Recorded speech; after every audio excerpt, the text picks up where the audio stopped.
지난주까지 해서 언약에 대해 고백하는 우리의 신앙 고백서 7장 4절까지를 성도 여러분과 함께 살펴보았습니다. 신앙 고백서 7장을 전체적으로 생각할 때 인류의 역사는 곧 언약의 역사라고 말할 수도 있을 것입니다. 인류의 전 역사, 인간의 전체 역사는 두 언약으로 요약됩니다. 첫째 언약과 둘째 언약이 그것이고요. 이걸 다른 이름으로 표시하자면 행위 언약과 은혜 언약이 그것입니다. 그런데 인류 역사 전체를 이 기간으로 본다면은요, 첫째 언약, 곧 행위 언약의 시기는 대단히 짧았습니다. 사람이 맨 처음 지음 받았을 때부터 죄를 짓기 직전까지 그 얼마큼 뿐입니다. 반면에 둘째 언약, 곧 은혜 언약의 기간은 아주 깁니다.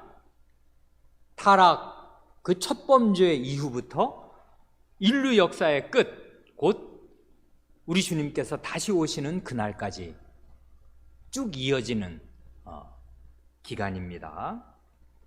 그래 이걸 우리가 가지고 있는 이 하나님의 말씀, 성경책에 대입을 해본다면요, 성경책은 구약성경 929장, 신약성경 260장, 합해서 신구약 다 합치면 1189장, 그래 1200장에서 11장 빠지는데요, 대략 1200장 가운데 첫째 언약에 해당되는 시기를 성경 말씀으로 특정한다면 창세기 1, 2장, 1200장, 약 1200장 중에서 단 2장밖에 해당이 안 되고요, 그 다음 창세기 3장서부터 요한계시록 마지막 장까지에 이르는 그 나머지 성경 전체가 말하자면 모두 둘째 언약, 은혜 언약에 해당되는 내용이겠습니다.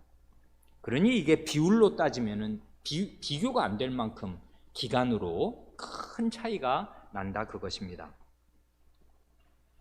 이 언약을 제대로 이해하는 것이 개혁신앙에서 대단히 관건적으로 중요하기에 보충해서 말씀드리고 싶은 것이 있습니다. 흔히 행위 언약 그리고 은혜 언약에 대해서 이런 오해를 하기가 아주 쉽습니다. 두 가지 오해를 하기가 쉬운데요, 첫째는 이것입니다.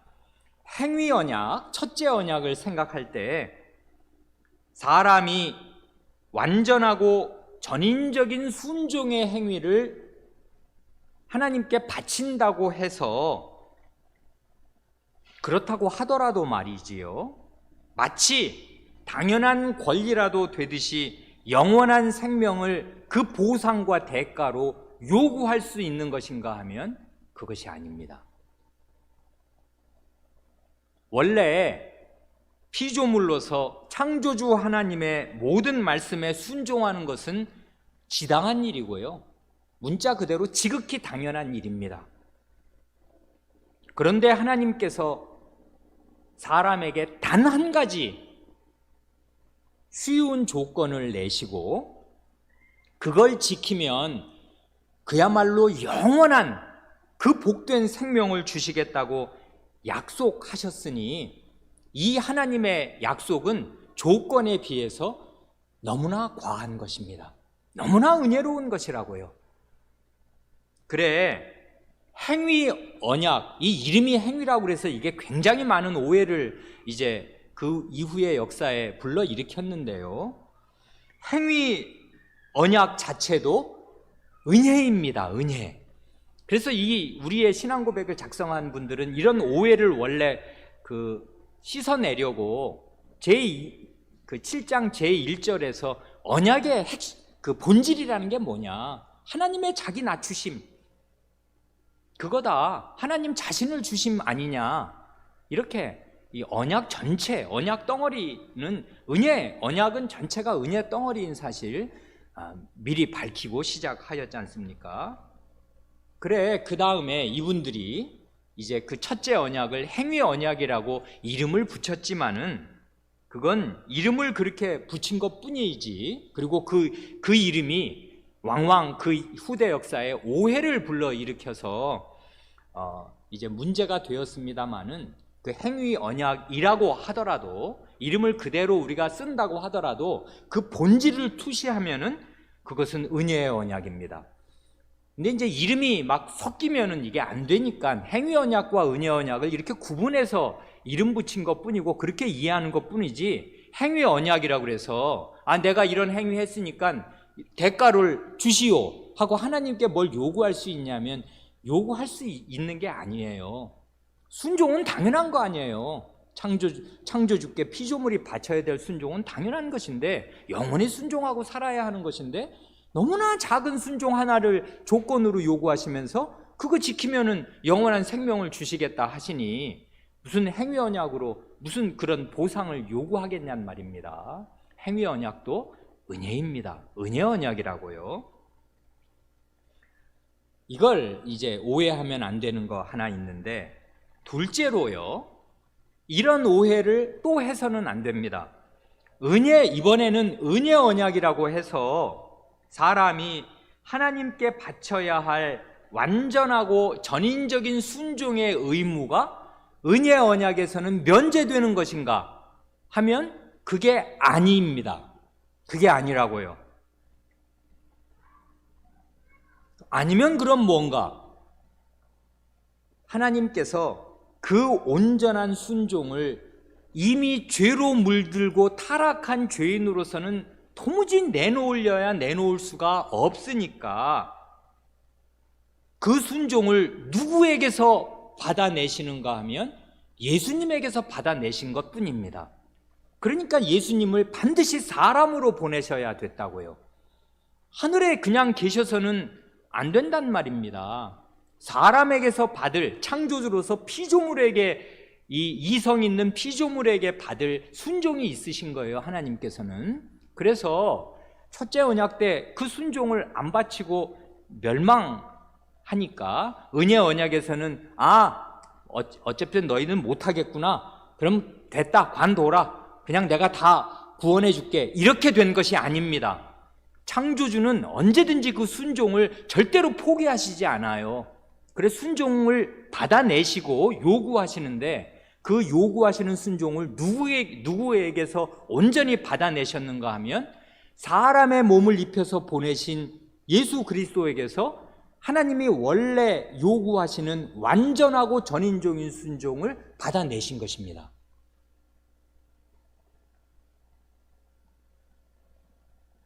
그러니까요, 이렇게 되면 행위 언약과 은혜 언약이 맞물려서 뺑글뺑글 도는 것이에요. 이걸 이제까지 드린 그 두 가지 오해를 불식시키면서 이걸 한마디로 요약한다면, 행위 언약이라고 해서 그 안에 은혜가 없는 것이 아니고요, 은혜 언약이라고 해서 그 안에 순종의 행위가 없는 것이 아니다, 그것입니다. 그러니까 언약을 아주 깊이 있게 바르게 이모저모를 제대로 이해해야 해요. 그러지 않으면 반드시 그의 신앙생활에 문제가 생깁니다. 편향된다고요. 그래, 그런 점 이제 그 두 가지, 행위 언약에서 오해하면 안 될 것, 은혜 언약에서 오해하면 안 될 것, 그것을 말씀드립니다. 그래, 은혜 언약 아래에 있는 우리도 비록 온전한 순종을 하나님께 다 바치려야 바칠 수가 없이 이 죄의 영향력 아래에 있을지라도 그리스도께서 바치신 그 순종의 혜택을 입으면서 동시에 그리스도를 본받고 성신님을 의지해서 모든 면에서 순종하기를 힘쓰고 살아야 마땅합니다. 이런 데서 벗어나면은 은혜 언약의 성격을 잊어버리게 되는 것이에요. 그러면 은혜 언약을 헛받은 것이고, 그러면 은혜에서 떨어지게 된단 말입니다. 그렇게 되면 안 됩니다. 그 다음 이제 7장 그 5절을 먼저 함께 고백하겠습니다. 이 언약은, 시작. 이 언약은 율법 시대와 복음 시대에 다르게 시행되었습니다. 율법 아래에서는 약속, 예언, 제사, 할례, 유월절 어린 양, 기타 여러 모형과 규례들로 시행되었는데 유대 백성에게 주신 이것들은 모두 오실 그리스도를 예표하였습니다. 또한 그 시대에는 택함을 받은 사람들이 성신의 사역으로 말미암아 약속된 메시아를 믿도록 교훈하고 세우는데 충분하고 효과가 있었습니다. 메시아로 말미암아 그들은 완전한 사죄와 영원한 구원을 얻었는데 이것을 구약이라고 부릅니다. 우리 초등학생들, 중학생들, 여기 5절의 첫 마디에 나오는 이 언약이 어떤 언약을 말하는지 알겠습니까? 이건 5절이니까요. 언제든지 문맥을 따라 읽어야 하니까 그 앞 3절, 4절에 나오는 은혜 언약을 가리켜서 지금 이 언약이라고 하는 거지 않습니까? 그래, 은혜 언약이 율법 시대와 복음 시대에 다르게 시행되었다. 지금 이제 첫 마디가 그렇게 시작합니다. 율법 시대란 모세의 율법을 주신 구약 시대를 말하는 것이고요. 복음 시대란 그리스도의 복음을 주신 신약 시대를 가리키는 것이겠습니다. 그래, 이 5절의 첫 문장은 구약과 신약 시대를 총괄하면서 이 은혜 언약이 구약 시대와 신약 시대에 다르게 시행되었다 하는 말로 시작해서 실제 5절 전체를 읽으면 구약 시대에는 어땠나, 그리고 그 다음 6절 전체를 읽으면 신약 시대에는 어땠나, 그거를 지금 이제 말하는 것입니다. 그런데요, 먼저 아주 예의주시해야 할 사실이 있습니다. 그건 뭐냐면 하나의 은혜 언약이 구약 시대와 신약 시대를 관통해서 흐르고 있다 하는 그 사실입니다. 하나의 은혜 언약이 구약과 신약을 흐른다. 이 사실을 꼭 붙들어야 합니다. 그러니까요, 여기 첫 문장, 은혜 언약이 구약 시대와 신약 시대에 다르게 차이가 있게 시행되었다고 해서 그 다르다는 거, 차이, 구별성, 그걸 생각하기에 앞서서 구약과 신약은 같은 은혜 언약이라는 거, 같다는 거, 동질성, 통일성이 있다는 것을 먼저 명심해야 합니다. 이 사실을 잘 이해하는 게 굉장히 중요합니다. 왜 그러냐면요, 예로부터 오늘날까지 이런 치명적인 오해가 있었기에 그렇습니다. 이런 오해입니다. 여러분 이거 잘 들어보세요. 이런 오해에서 그동안 벗어나 계셨나? 암암리에 이런 오해에 젖어 있었나 하는 것입니다.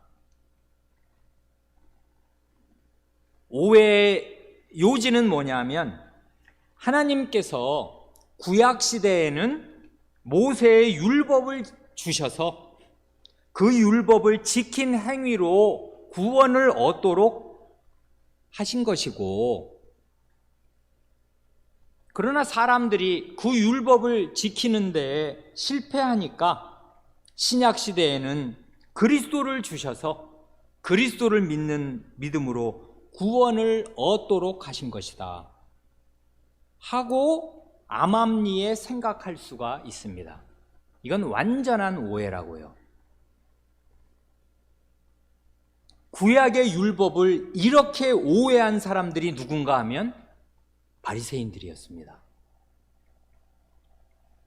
바리새인들은 율법을 구약의 율법, 모세의 율법을 이해할 때 율법은 그걸 지켜서 구원을 얻도록 주신 것이지 하고 생각한 것입니다. 이 바리새인들의 율법관, 바리새인들의 구약 성경관이 그들을 지옥으로 떨어뜨린 주범이었습니다. 그러니 이건 전혀 사소한 오해가 아닙니다. 바리새인의 그런 생각으로는 단 한 사람도 구원받지 못한다고요. 그래 주님이 말씀하시지 않습니까? 저들은 자기도 천국에 들어가지 않을 뿐더러 다른 사람들도 배나 더 지옥 자식이 되게 한다. 바리새인들의 신학으로는 단 한 사람도 구원받지 못합니다. 그러니 이건 굉장히 심각한 오해라고요. 멸망에 이르는 오해입니다. 바리새인들은 율법을 그렇게 오해했어요. 하나님께서 이거 지키라고, 그리고 지켜서 구원과 의롭다 하심을 얻으라고 주신 것이니까 열심히 지켰습니다. 그래 열심히 지킨 결과로 자기 자신을 의롭다고 여기고요, 자기들처럼 율법을 똑똑히 안 지키고 사는 세리와 죄인들을 천시하고 멸시하였습니다. 예수님과 사도시대에 반드시 척결하고 결별하지 않으면 안 될 가장 해로운 오류가 바로 이 바리새적인 그릇된 생각, 그릇된 율법관, 그릇된 성경 이해, 바로 그것이었습니다. 그래 여러분 가지고 계신 그 신약 성경을 양분하면, 신약 성경을 그냥 크게 거칠게 둘로 나누면 복음서와 서신서, 가운데 이제 사도행전이 있긴 합니다만은 사복음서와 서신서 이렇게 크게 나눌 수 있지 않습니까? 사복음서를 보면 예수님께서 사사건건 부딪히신 그 사람들이 누군가 하면 바리새인입니다. 예수님이 사두개인들하고 이렇게 부딪히신 일은 별로 없어요. 상종을 아예 상대를 안 하셨습니다. 맨 마지막에 잡히셔서 대제사장들이 신문하실 때 구구절절 대답하신 일이 별로 없어요. 그 속물적인 이 현세주의자들, 잘 먹고 잘 살자, 그리고 이 성전에서 들어오는 모든 수입으로 배를 불리면서 잘 살려고 하는, 부활도 없고 그런 거 신경 안 쓰는 이 사두개인들은 주님께서 아예 치지도에 그냥 밖으로 버려두셨단 말입니다. 이 속세에 물든 그런 그릇된 사람들하고는 주님이 아예 상대도 하지 않으셨습니다. 그런데 바리새인들하고는 계속 주님께서 사사건건 대결하셨다고요. 왜 그러냐면 바리새인들이 아주 그릇된 그 구원론, 그릇된 성경관, 그릇된 율법관을 가지고서 백성들의 정신을 꽉 잡고 있었기 때문에 그래요. 그래서 이 사람들을 뿌리 뽑아서 이 사람들의 오류를 폭로하시지 않으면 하나님의 백성들이 다 멸망하게 생겼기에 바리새인들하고 계속 주님께서는 대결하셔야 하였습니다. 그래 거기 복음서를 읽어보면 바리새인과 논쟁한 게 처음부터 끝까지 계속 나온단 말입니다. 그럼 바리새인들이 특별히 나쁜 사람들이냐면 도덕적으로 나쁜 사람들이 아니에요. 그 사람들 애국자고 말하자면은 그 겉모습이 멀쩡한 사람들이란 말입니다. 아주 훌륭한 종교인들이란 말입니다. 다만 율법에 대한 이해가 치명적으로 그릇되어 있었습니다. 그래 복음서는 그렇고요, 서신서도 똑같습니다. 서신서를 보면 사도들이 힘써 가르친 게 뭐냐면 율법의 행위로 의롭다 하심을 얻을 수 없다. 오직 그리스도를 믿음으로 의롭다 하심을 받고 구원받고 영원한 생명 얻는다. 그게 서신서의 주제거든요.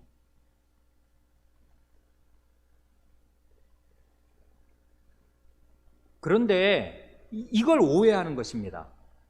그러니까 구약의 율법을 바리새인들이 오해하니까 암암리에 요즘 그리스도인들, 요즘 교인들도 바리새인들처럼 구약을 생각하는 거예요.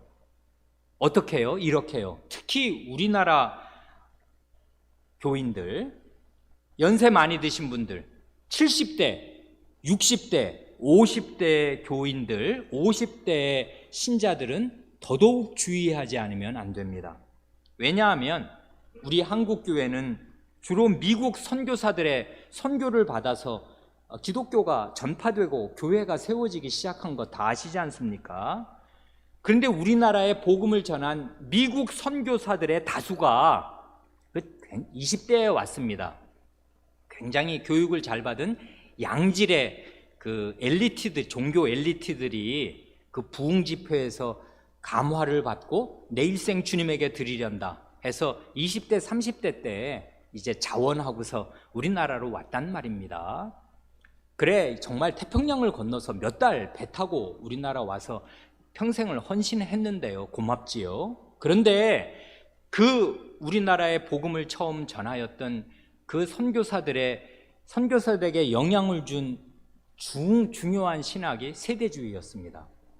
19세기 초가 아니라 1900년대 초, 그러니까 20세기 초, 지난 세기 초에 스코필드 관주 성경이라고 세대주의가 그 미국에 아주 성행해서 그 영향권 하에 우리 선교사들이, 젊은 이들, 종교 엘리트들이 그 영향을 받았고 그런 생각을 가지고 우리나라에 왔다고요.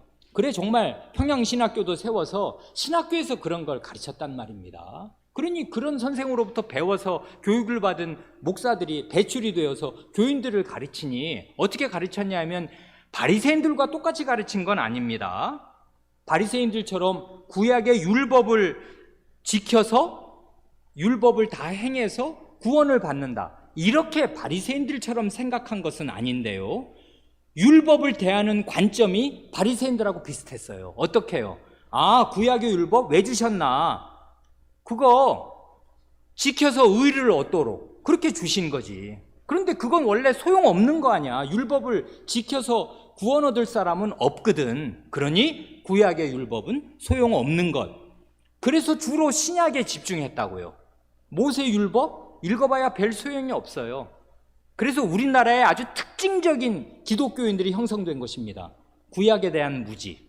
구약은 별로 읽어야 될 필요가 없어요. 읽는 건 재미있는 부분만 골라서 읽습니다. 다윗과 골리앗 이야기, 솔로몬이 기도하다가 꿈을 보고 어떻게 엄청나게 지혜롭게 되게 해준다는 이야기, 다니엘의 사자굴에서 건짐받고 등등등의 이런 이야기들, 무용담과 본받을 만한 그런 사람들의 모범 사례들을 얻어내는 거 외에 구약의 모세 율법을 읽을 때 어떤 마음으로 읽어야 되는지 제대로 이해하는 사람들이 드물었습니다.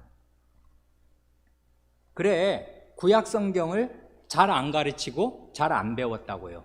그래, 심지어 성경도 아예 신구약을 따로 찢어가지고 말입니다, 신약 성경만 따로 팔기도 하였습니다. 그래, 신약 성경만 가지고 다니기도 한단 말입니다. 왜냐하면 구약은 번거롭고 920 몇 장입니까? 너무 많단 말입니다. 이해도 잘 안 돼요. 그렇게 되었습니다. 그래, 이런 그 상태로 이제까지 영향을 받아서 이제까지 내려왔다고요. 그래, 구약에 대한 율법관이 대단히 잘못되었습니다. 길게 더 말씀드릴 수 있는데, 줄여서 율법 왜 주신 것입니까? 그러면 하나님이 누구신지 알게 하시려고 주셨습니다. 하나님의 거룩한 기준, 도대체 하나님이 원래 사람을 어떻게 지어 놓으시고 사람에게 뭘 요구하시는가? 왜냐하면 사람이 하나님의 형상이잖아요. 하나님이 누구시니까 그 하나님의 모습대로 지어 놓은 사람은 원래 어때야 하는가 하는 그 하나님의 하늘 같은 기준, 거룩한 기준, 높은 기준이 무언가를 반드시 알아야 해요. 사람은 그래야 사람 돼요. 왜냐하면 사람은 하나님의 형상이니까 하나님이 누구시고 하나님의 거룩하심을 알지 못하면 사람이 사람답게 될 수 있는 길 없단 말입니다. 그러니까 행할 수 있느냐 없느냐는 그건 나중 문제고, 원래 하나님은 어떤 분이시고 어떤 목적으로 사람을 지으셔서 사람에게 뭘 요구하시는 건가 하는 그 기준, 그 높이, 그걸 정확하게 알아야 해요. 그래서 율법을 주셨습니다. 자, 그렇게 율법을 주시니까 실제 죄에 떨어지고 난, 타락으로 일그러지고 난 사람에게 그 율법의 용도는 어떻게 되는 거예요? 죄를 깨닫게 하는 것입니다. 내가 그 1000m, 2000m 하늘까지 올라가야 되는 그 높이에 비해서 나의 지금 모습은 어떤 것인가? 그 하늘과 땅의 간격, 그걸 처절하게 알아야 해요. 그러라고 하나님께서 율법을 주셨어요. 그러니까 이건 결국 하나님의 자기 계시고요, 하나님이 누구신지를 알고, 그러니 사람이 죄인인 너희의 원래 모습이 무엇인 줄 알아라. 하나님을 알고 사람을 알도록 거룩한 율법, 하나님 자신의 그 기준을 주신 것입니다. 그러니까요, 율법이 없으면 사람이 자기가 어디까지 죄인인지 알 수가 없어요. 그건 전부 양심에 캥기는 거, 양심에 찔리는 정도로 자신이 죄인인 걸 느낄 뿐이거든요. 그런 건 아주 피상적이란 말입니다. 식인종의 경우에는, 과거에 아프리카에 식인종이 있었지 않습니까? 사람을 잡아먹고 나서 양심에 거리낍니까? 전혀요. 그날 사냥 잘한 것입니다. 사람의 양심이라는 거, 이게 가치 있는 것이고 하나님께서 그 양심을 주신 것이 맞지만, 양심은 오류 없는 것이 아니라고요. 사회 문화적으로 형성되는 것이에요. 그러니까 식인종의 사회에서는 사람 잡아서 사람 고기를 먹어도 양심에 찔리지 않는단 말입니다. 그와 똑같이, 그건 극단적인 예인데 이해하시라고 극단적인 예를 말씀드린 것 뿐이고, 우리들이 지금 죄책감을 느끼는 이런 양심에 찔리는 거, 이런 거가 중요한 것이고 그 양심의 소리를 잘 들어야 합니다마는, 그 양심의 소리가 절대 기준이 절대로 될 수 없다고요. 하나님의 말씀의 절대 기준 앞에 서야 양심의 가책도 제대로 받는 것입니다. 그러지 않으면 그냥 자기 생각, 사회에서 본 거, 그런 걸 보고, 옛날에는 그래서 왜 그 여자를, 조선시대만 해도 여자를 엄청 하대하고 학대하고 그랬지 않습니까?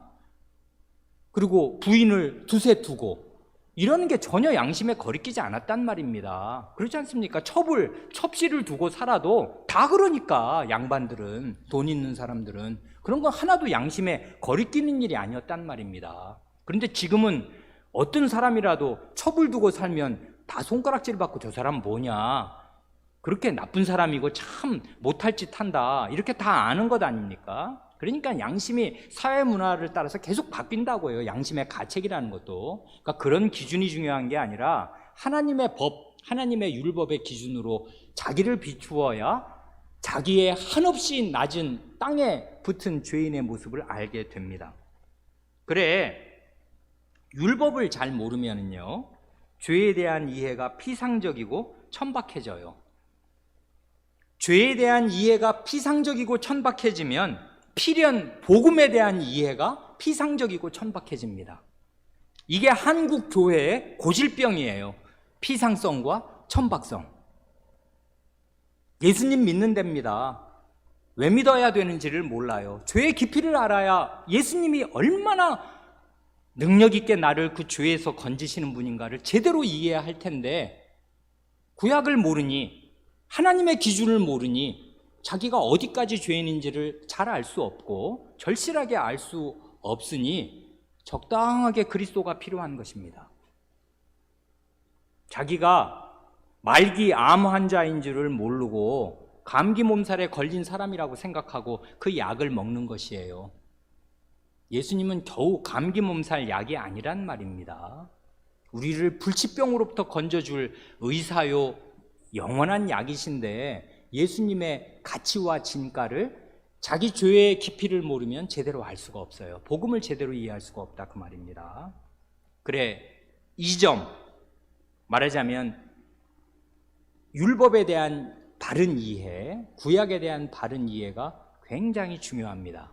그래, 이 구약과 신약을 날카롭게 나누기 전에 이 하나라는 것을 잘 이해하는 게 아주 중요한데요, 여기서 지금 이렇게 말하지 않습니까? 7장 5절에서는 두 번째 문장은 이렇습니다.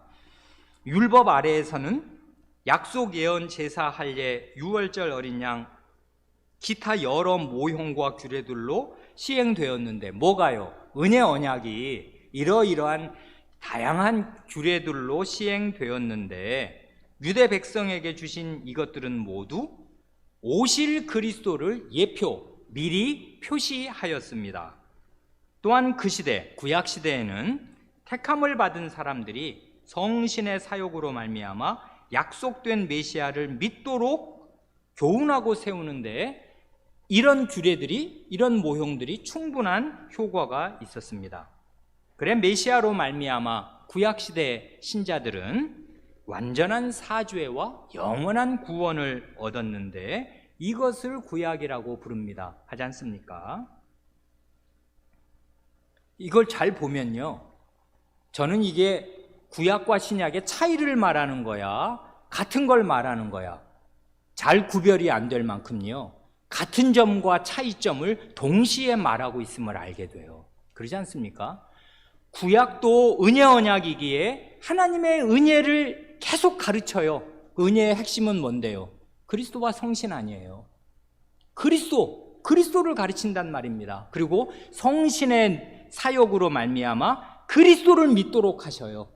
이게 구약에 베푸시는 은혜고 신약에 베푸시는 은혜도 똑같단 말입니다. 그리스도를 주시고 성신으로 말미암아 그리스도를 믿도록 하셔요.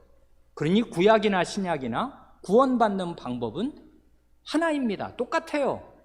그리스도를 믿어야 하는 것이고 성신님의 도우심으로 그리스도를 믿게 되는 바로 그것입니다. 그런데 차이가 있다지 않습니까? 이 차이는 뭘 말하는 것입니까? 그거 조금 있다가 말씀드리고요. 여기 보면 이렇게 얘기하지 않습니까? 약속, 예언, 제사, 할례, 유월절, 어린 양, 기타 여러 모형과 규례들이 모두 오실 그리스도를 나타냈다, 이렇게 말하지 않습니까? 그러니까 구약에는 여러 모형과 규례들이 있었는데 그건 전부 그리스도가 오신다, 오실 그리스도를 바라봐야 하고 그분 믿어야 한다 하는 것을 나타냈다 이것입니다. 어디가 그래요? 약속은 정말 성경에 많이 나오지 않습니까? 타락 첫 순간부터 약속이 나타나잖아요. 뱀에게 하신 말씀, 그건 뱀에게 하신 말씀이지만 그 옆에 있었던 아담과 하와가 들었으니까 그걸 구전으로 전달해서 결국 모세오경 창세기에 기록된 거 아니겠어요? 사람 들으라고 하신 것입니다. 뱀 구원받으라고 그 말씀 하신 거 아니지 않습니까? 뱀에게는 멸망을 선언하시는데 뱀에게 선언한 멸망이 뭐냐면 여자의 후손이 내 머리를 상하게 할 것이다, 뱀 너 그 분쇄해 버릴 것이다 하고 하나님께서 뱀에게 멸망을 선언하시는데 그때 여자의 후손, 범죄한 그 하와의 후손, 하와의 씨가 와서 뱀의 머리를 깨뜨릴 것을 하나님께서 약속하신단 말입니다. 그리스도라고 거기 예수 그리스도라고 못 박지 않았지만 이런 희미한 방식이지만 너무나 분명한 방식으로 하와는 그러니까 정말 생명 가진 자의 어머니예요. 자기는 아이 낳을 때마다 나의 후손, 내가 이렇게 죄인인 나지만 그리고 내가 너무나 끔찍한 죄를 저질러서 우리 가정에 이런 참상이 일어나더라도 내가 결국 이 출산해서 해산하는 이 일로 말미암아 낳고 낳는 나의 후손으로 말미암아 뱀의 사탄의 지배는 끝난다 하는 것을 믿을 수 있었단 말입니다. 그런 약속을 주셨어요. 예언도 마찬가지 아니에요. 앞으로 될 일, 앞으로 오실 그리스도를 성경 말씀은 계속 예언한단 말입니다.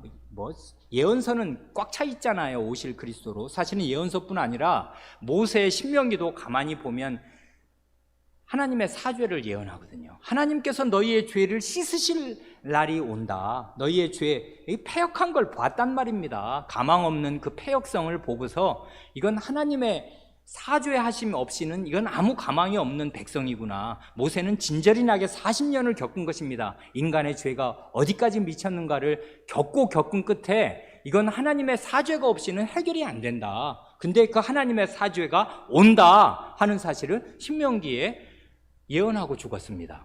이 모세의 예언을 받아서 이후의 예언자들이 이사야서 53장 같은 거 보면 여호와의 고난받는 종이 많은 사람의 죄를 담당하고 대신 죽을 것, 십자가를 보고서 밑에서 기록하듯이 너무나 선명하게 주님 오시기 7, 800년 전에 그렇게 예언한단 말입니다. 스가랴서를 보면 속죄, 단 하루에 속죄하는 날이 온다는데 아니 그게 어떻게 이루어질까 알 수 없었겠지만 이런 식의 예언, 그리스도의 속죄를 예언하는 예언들이 계속 있었습니다.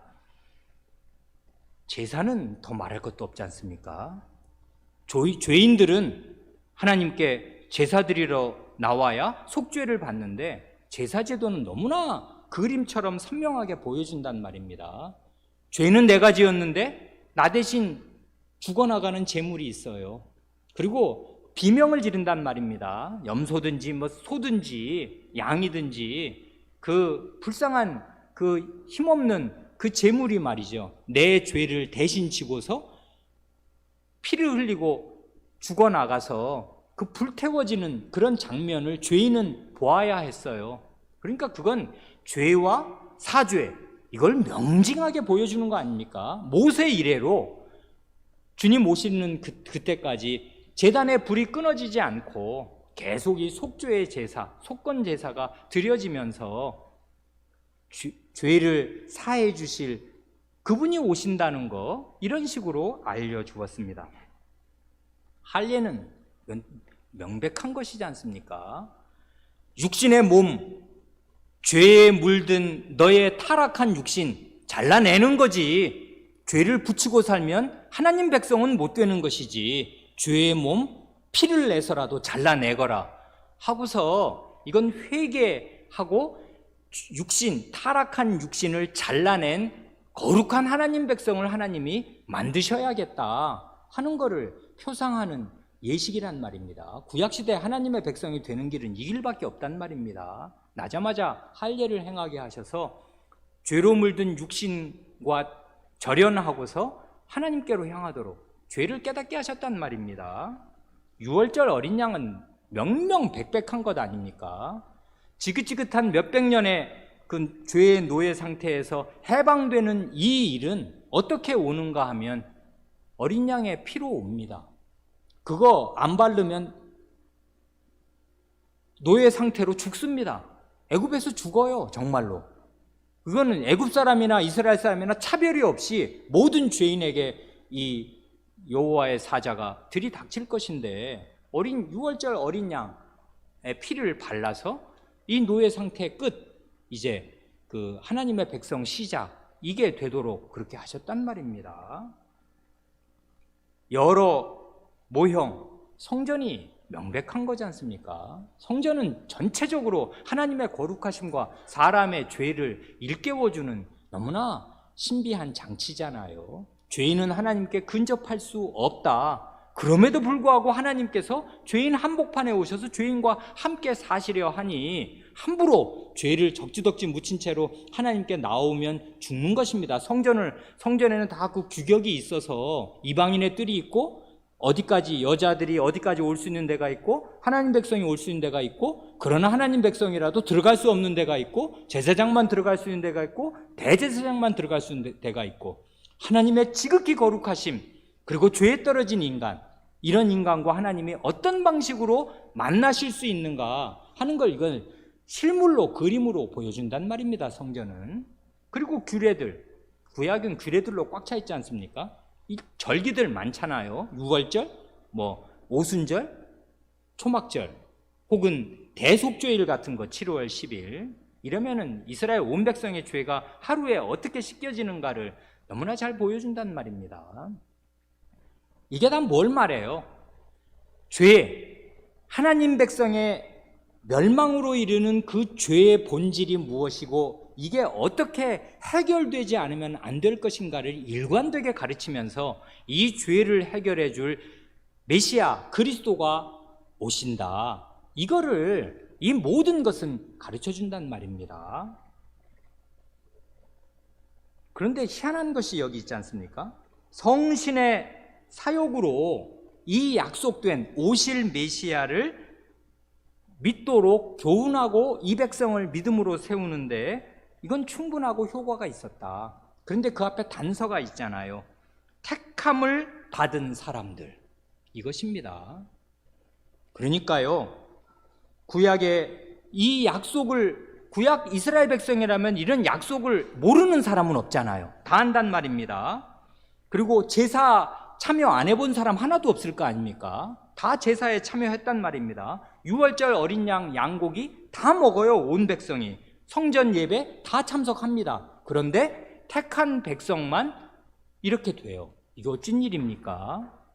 이걸 하나님의 편에서 보면 택하신 사람들에게만 이것이 효과를 미치고요. 이걸 인간의 언어로 하면 오실 메시아를 참되게 믿는 사람들 어떻게 해요? 성신의 도우심으로 그리스도를 참되게 믿고 바라보는 사람들, 그러니까 자기가 드리는 제사, 자기가 받은 할례, 자기가 드리는 성전 예배, 자기가 참석하는 대속죄일이며 유월절, 초막절, 오순절 이런 규례들에 참여할 때마다 그걸 그냥 남들이 하니 나도 하지, 내가 이스라엘 백성이니 안 하고 다 하니까 나면서부터 그거 하는 걸 봤으니 나도 한다, 이래서 어중이 떠중이로 군중 심리에서 참여하는 헛된 사람이 있고 참된 믿음이 없이 참여하는 사람이 있고, 성신께서 그 안에 은혜를 베푸셔서 이 모든 모형들의 알맹이이신 그리스도를 참되게 믿고 의지하는 진짜 택함받은 사람들, 참된 믿음을 가진 사람들이 있었다 그것입니다. 이건 놀라운 일이에요. 그래서 구약의 모든 사람들이, 할례를 받은 모든 사람들이 구원을 받은 것이 아니고, 성전 제사를 드린 모든 사람들이 다 자기 죄를 씻김받은 것이 아닙니다. 오직 택함을 받은 사람들, 그러나 믿음이 있는, 참된 믿음이 있는 사람들. 그러니 이거는 모순 같은데 모순이 아니에요. 하나님의 모든 이 언약은 하나님의 백성 전체에게 주어집니다. 다 믿으라고, 다 믿을 수 있도록. 그런데 안 믿어요, 희한하게. 그러는 사람들이 있는 것입니다. 똑같습니다, 지금도. 그러니까요, 여기 보면 구약과 신약의 차이를 얘기하기 전에 구약과 신약의 통일성과 동질성을 생각해야 해요. 그건 뭐냐 하면 그리스도와 성신입니다. 이것 외에 구원받는 길은 없어요. 구약 때도 그렇고 신약 때도 그렇습니다. 그리스도를 참되게 믿되, 참된 믿음은 어디에서 오나? 우리 안에서 안 옵니다. 성신께서 불러일으켜 주신다고요. 구약시대에도 그리고 신약시대에도. 그러니 우리는 오직 그리스도를 의지하고 오직 성신님을 의지할 수밖에 없어요. 이게 구약이나 신약이나 똑같습니다. 그런데 완전히 똑같으면 뭐 하려고 구약이고 뭐 하려고 신약이겠습니까? 차이가 조금 있다 이것입니다. 그 차이란 뭐냐 하면 이런 차이입니다. 모형과 원형의 차이, 그림자와 실체의 차이입니다. 근데 그 모형은 뭐의 모형이에요? 그리스도의 모형입니다. 구약시대에는 모형으로 이런 유월절 어린 양, 성전 제물, 이런 대속죄일의 그 아사셀 염소, 이런 모형들로, 그게 염소가 예수님일 수는 없지 않습니까? 예수님이 무슨 양입니까? 동물입니까? 그런 건 아니지 않습니까? 그렇지만 이런 희미한 모형이지만, 희미할지라도 성신께서 그 본질을 꿰뚫어서 참되게 그리스도를 의지할 수 있게 해주시는데 충분하게 효과가 있어서 모세든 다윗이든 예언자들은 그 본질을 마음에 깨닫고 자기 마음의 죄를 깨닫고 그 그리스도를 의지할 수 있었다 이것이고요. 그러나 지금은 그런 모형이 아니라, 희미한 모형 아니고 원형, 실체가 우리 앞에 주어졌다 그것입니다. 그리스도가 실체니까요. 구약을 가리켜서 그림자라고 할 수 있지 않습니까? 누구의 그림자입니까? 그리스도의 그림자입니다. 그러나 그림자도 그리스도의 그림자인 까닭에 성신께서 써주시면 효력이 있어서 구약시대에 그 몇천 년의 그 구약시대가 진행되는 동안 그 모든 백성들은 그림자로 주어진 그리스도를 참되게 믿고 그것으로 구원을 받았습니다. 여기 보면 완전한 사지회와 영원한 구원을 우리와 똑같이 받았다 그것입니다. 그래, 이거 어린 사람들 이제까지 길게 듣느라고 애썼는데, 단 한마디로 이걸 요약한다면 구약과 신약의 차이는 오실 그리스도를 믿느냐, 이건 구약이지요. 신약은 오신 그리스도를 믿느냐, 이 차이뿐입니다. 구약은 앞으로 오실 메시아를 믿은 것이고 신약은 이미 오신 메시아를 믿는 것, 그것입니다. 그런데 그 믿음은 성신께서 주신다고요. 7장 6절을 간단히 함께 고백하고 생각하고 말씀을 마칩니다. 7장 6절, 복음 아래에서는, 이건 이제 신약 시대를 얘기하는 것이지요. 같이 하지요. 복음 아래에서는, 시작. 복음 아래에서는 실체이신 그리스도께서 나타나셨으므로 말씀의 강설 및 성례의 시행, 곧 세례와 주의 만찬의 시행이 이 언약을 시행하는 규례들입니다. 비록 그 숫자가 더 적고 더 단순하고 의적인 화려함이 덜하게 시행되지만 이 규례들 안에서 언약은 더욱 충만하고 분명하고 영적으로 효력 있게 모든 나라, 곧 유대인과 이방인에게 제시되는데 이것을 신약이라고 부릅니다. 그러므로 실체가 다른 두 은혜 언약이 있는 것이 아니고 동일한 한 언약이 여러 경륜에 걸쳐 있을 뿐입니다. 여기 보면 복음 아래, 이건 이제 신약이니까요. 신약 시대에는 이제는 모형이나 그림자가 아닌 원형이요 실체이신 그리스도께서 나타나셨습니다. 이 나타나셨다는 말을 이 성경은 아주 중요하게 씁니다. 그걸 고백서가 그대로 갖다가 복창하는 것이에요. 그리스도께서 나타나셨다.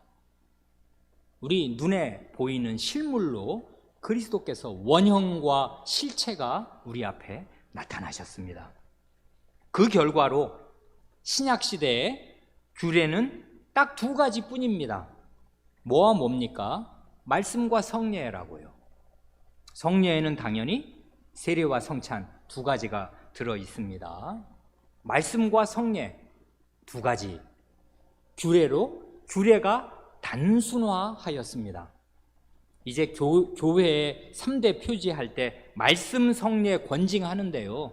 그 권징이란 말씀과 성례를 말씀과 성례답게 하기 위한 수단일, 보조 수단일 뿐이지 않습니까? 말씀대로 살지 않는 사람, 그렇게 살면 안 된다 하는 것이고요. 그렇게 살면, 그런 상태로 성찬상에 들어오면 성찬상을 더럽히게 된다. 그래서 그 말씀의 거룩한 이 위엄이 실현되게 하는 것, 그리고 성찬상이 거룩하게 보존되게 하는 그런 교회에 주신 권력, 이걸 권징이니까 이건 결국 말씀과 성례에 부속된다고 보는 것입니다. 그래서 신약 시대의 규례는 말씀과 성례 두 가지입니다. 이걸 그리스도를 중심으로 실체이신 그리스도께서 이 행하시는 일로 바꾸어 표현하면 이렇게 되겠습니다. 우리 그리스도께서는 공생의 3년 반 동안에는 이 직접 땅에 나타나셨지 않습니까? 그래, 공생의 3년 반 동안에는 낮아지신 몸으로 직접 여기 말씀과 성례를 집례하셨습니다. 직접 입을 열어 강설하시고 첫 번째 성찬을 제정하시면서 집례하셨습니다. 그리고 공생의 중간에는 제자들을 시키셔서 세례를 주라고, 요한의 세례에 이어서 예수님의 제자들이 회개의 세례를 베풀었단 말입니다. 그러나 그런 건 아직 그리스도께서 무슨 일을 하시려는 건지 정확히 알기 전이니까, 그리스도께서 십자가에 달려 죽으실 때 사람의 죄의 본질이 폭로됐지 않습니까? 사람의 죄가 어디까지 이르렀냐면 하나님의 아들을 살해하는 데 이른단 말입니다. 여기에 모든 죄에 이게 총화아니에요. 집약이란 말입니다. 그래, 그런 죄가 드러난 뒤에 그리스도께서 승천하실 때 아버지와 아들과 성신의 이름 안으로 세례 베풀어라 하고 세례를 제정하셨단 말입니다. 그리고 잡히시던 밤에 성찬 제정하시고, 그래 세례와 성찬을 친히 제정하실 뿐 아니라 이제 그 성찬을 처음 당신이 직접 집례하시면서 이제 성찬을 물려주셨습니다. 그러고 나서 승천하신 뒤에는 이제는 높아지신 몸으로 성신과 사도와 목사를 쓰셔서 직접 그리스도께서 강설하십니다. 오늘 아침에, 그리고 지난 우리가 열 몇 주 동안 베드로 사도의 오순절 강설을 우리가 듣기도 하고 생각하였는데요, 그게 예수님 자신이 직접 입을 열어서 말씀하신 강설과 다른 것입니까? 아닙니다. 그때 베드로의 혀는 그리스도의 혀였고 그때 베드로의 입은 그리스도의 입이었다고요. 성신이 충만한 상태로 그리스도의 종으로서 그리스도께서 하실 말씀, 그런데 그 그리스도는 낮아지신 그리스도 아닙니다. 하늘과 땅의 모든 권세를 가지시고 하나님 보좌 우편에 앉으신 그 그리스도 자신의 말씀을 베드로가 직접 전한 것이에요. 그러니 승천하신 뒤에는 그리스도께서 자신의 말씀을 사도와 목사를 쓰시고 성신으로 감화하셔서 직접 강설하십니다. 이걸 우리는 믿습니다. 뿐만 아니라 높아지신 그리스도께서 승천하신 뒤에는 세례의 제정자요 성찬상의 주인으로서 사도와 목사를 쓰셔서 직접 성례를 제정하십니다. 이건 누구에게도 양보하지 않는다고요. 그리스도의 피가 거기 걸려 있는데 이걸 누구 사람에게 양보한단 말입니까? 그리스도께서 친히 성례를 참된 믿음으로 그리스도의 말씀을 따라 행할 때마다 성찬상의 주인으로 직접 그 성례를 주재하시고 성찬의 떡과 잔을 자기 백성에게 주십니다. 그래, 이 사실 사도와 목사를 신약 때는 쓰셔서 그리스도께서 친히 강설하시고 친히 성례를 집전하시고 효력 있게 하신다. 이것이 사도와 목사의 요지부동한 확신입니다. 이 확신이 오늘 우리가 읽은 고린도후서 3장에 잘 나타나 있습니다. 우리가 예전에 이거 자세히 살핀 일이 있어서 길게 말씀드리지 못합니다. 바울 사도는 옛 언약의 일꾼인 모세와 새 언약의 일꾼인 자기 자신을 비교합니다. 이건 요즘 우리 생각으로야 바울 사도가 우리가 얼마나 위대한 분인지 2000년 지났으니까 이제 우리는 알지 않습니까? 그런데 사도가 고린도후서를 쓸 때 3장을 쓸 때 한번 생각을 해보시라고요. 사도가 자기를 모세와 비교한단 말입니다. 이러면 그때 유대인들이 들으면 정신병자입니다. 아니 지금 감히 자기 자신과 모세를 지금 비교해? 근데 그냥 비교하는 게 아니라 평면에 놓고 비교하는 게 아니라 자기가 모세보다 훨씬 낫다는 것이에요. 어떤 면에서 낫다는 것입니까? 모세는 옛 언약의 일꾼이요 나는 새 언약의 일꾼이다. 모세는 죽게 하는 의문, 율법 조문의 직분이요 나는 성신의 직분이다. 아니 그 돌판에 쓴 십계명 그 돌판이 더 권위가 있는가? 살아계신 하나님의 신, 그 하나님의 모든 말씀을 내신 성신님이 더 권위가 있는가? 나는 성신의 종으로서 영의 성신의 직분을 행한다. 모세의 직분은 결국 뭐였나? 정죄의 직분은 아니었는가? 율법을 전했는데 율법을 전한 결과로 그 백성은 죄인인 게 드러난 것밖에 없습니다.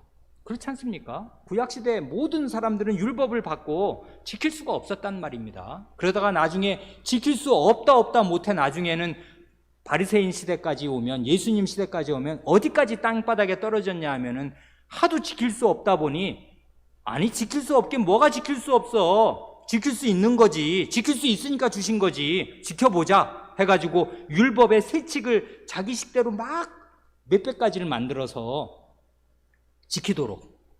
지키고 살도록 그런 희한한 사회를 하나님의 백성이라는 사람이 만든 것입니다.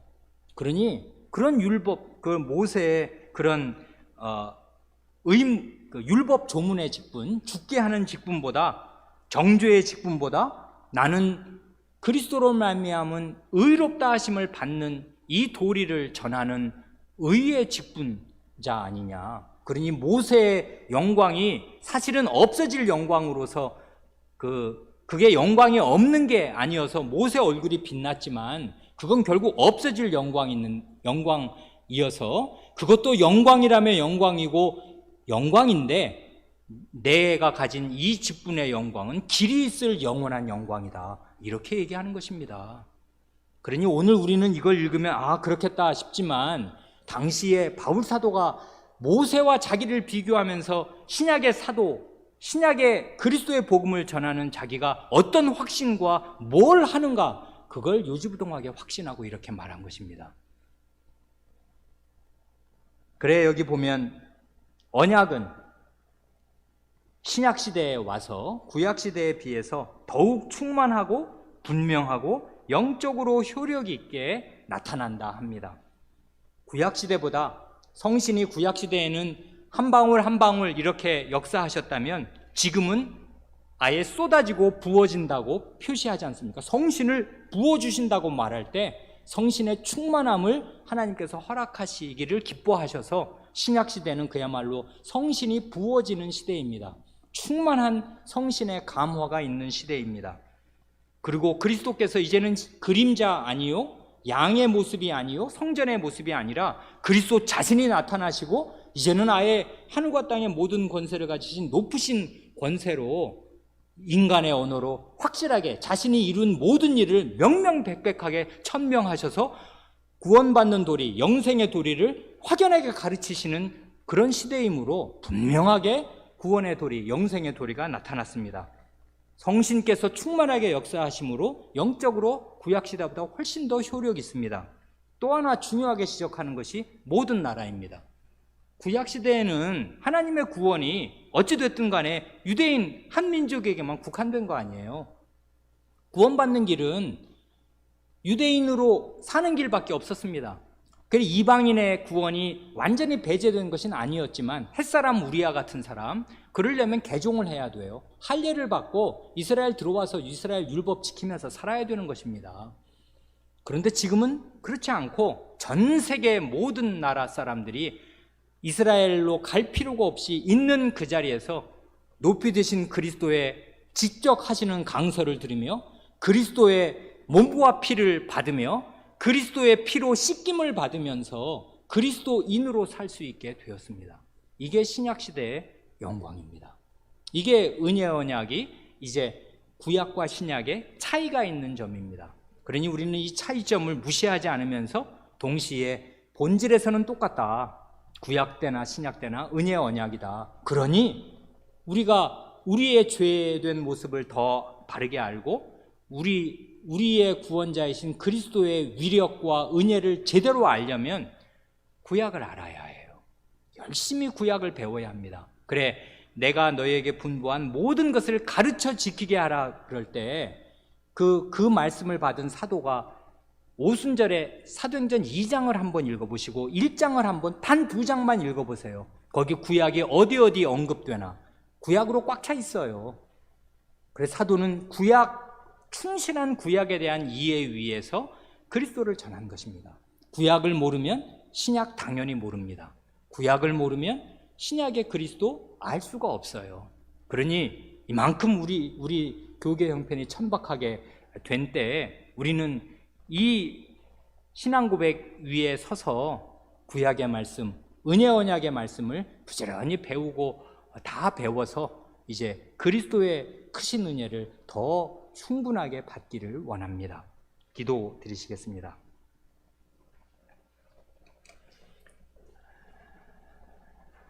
하나님 아버지,